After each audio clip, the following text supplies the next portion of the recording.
Alors moi je m'occupe des fittings normalement sur la partie est de la France, plus la Belgique. D'accord. Voilà. Tu peux nous parler donc du P790? Alors oui, je vais parler en bref. Alors le P790 c'est une fer qui est orientée pour les joueurs confirmés qui sont à la recherche d'une face forgée. Face forgée, voilà. Okay. On a une mousse injectée à l'intérieur, ce qu'on appelle un speed foam en anglais. Ouais. Alors ça crée de la souplesse sur la face du club. Ce qui fait l'effet trampoline. Exactement.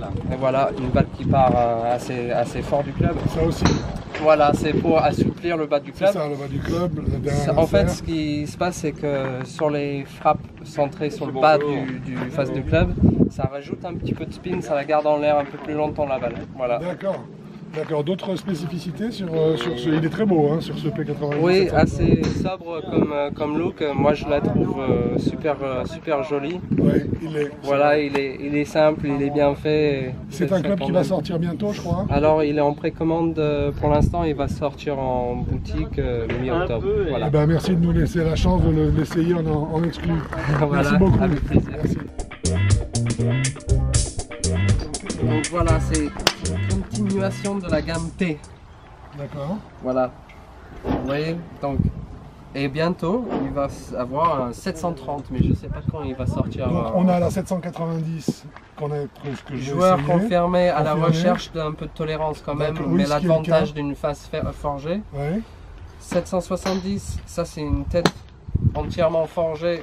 Derrière le badge TaylorMade, elle est un petit peu creuse. Oui, oui, Gaming Prover. Voilà. Et le muscle back 750, ouais. Donc ouais. Pour les très bons joueurs. D'accord. Voilà. Et le 730 va se positionner où voilà, ça va être ici. Donc ça va être pour une vraie lame. Ouais, voilà. Bon, mais c'est voilà. parfait. C'est ce qui joue en ce moment sur le tour, Justin Rose.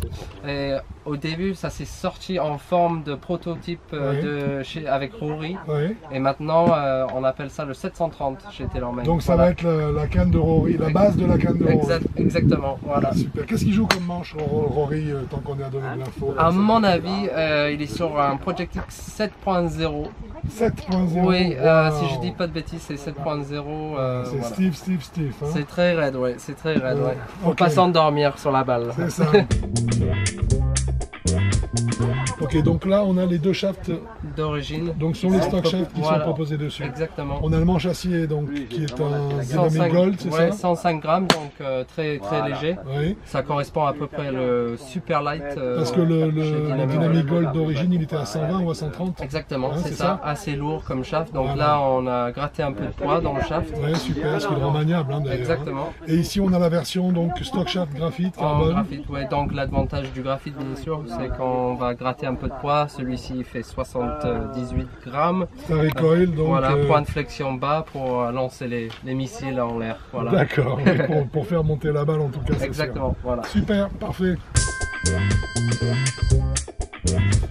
Stéphane, là on est avec un autre modèle donc de chez Taylor. Exactement. On aura essayé donc ce modèle là et tout à l'heure le P790, c'est ça? Exact, c'est ça. Donc en fait les deux modèles qui sont depuis récemment exactement, sur le ils marché. sont en précommande là en octobre. Ouais. D'accord. Et ils vont sortir là en mi-octobre normalement. Parfait. Tu peux nous parler de celui-ci? Comment il s'appelle celui-là? Alors c'est le CGB-M. Alors c'est une gamme en fait que TaylorMade avait sorti, une gamme qui ressemble beaucoup au R7 CGB Max qui est sorti en 2007, qui a eu beaucoup de succès. Je crois que c'était 2007 d'ailleurs. Ça a eu un énorme succès. Ouais. Voilà, donc on s'est dit pourquoi pas, on va revenir sur les bonnes bases. Et on a rajouté un peu plus de technologie comme on a rajouté sur les drivers. On est sur des faces max core, ça veut dire que on est sur les faces le plus fines avec le plus de rendement possible. Plus. Cette fois-ci on est sur de l'inox, on est pas sur du forgé. Ouais. C'est du 1704 je suppose. Oui, c'est ça. Parfait. Alors sur une semelle super large. Super large, voilà. Exactement, pour avoir le moins d'interaction possible avec le sol. C'est-à-dire que vu que la semelle elle est super large, elle va venir glisser au lieu de s'enfoncer dans la terre, donc perte de vitesse de club bien sûr. Quelle est la gamme de joueurs auxquels ils sont destinés? Alors moi, j'orienterais plus vers les 20 d'index et au-dessus. Voilà, quelqu'un qui a la recherche de plus de distance, plus de hauteur, ouais, plus de facilité. Voilà, ouais. Vu que le tungstène et le centre de gravité très bas, ça met le bal au plafond. Ouais, c'est sûr que voilà, c'est plus orienté pour quelqu'un qui est en manque de vitesse. Voilà. C'est parfait.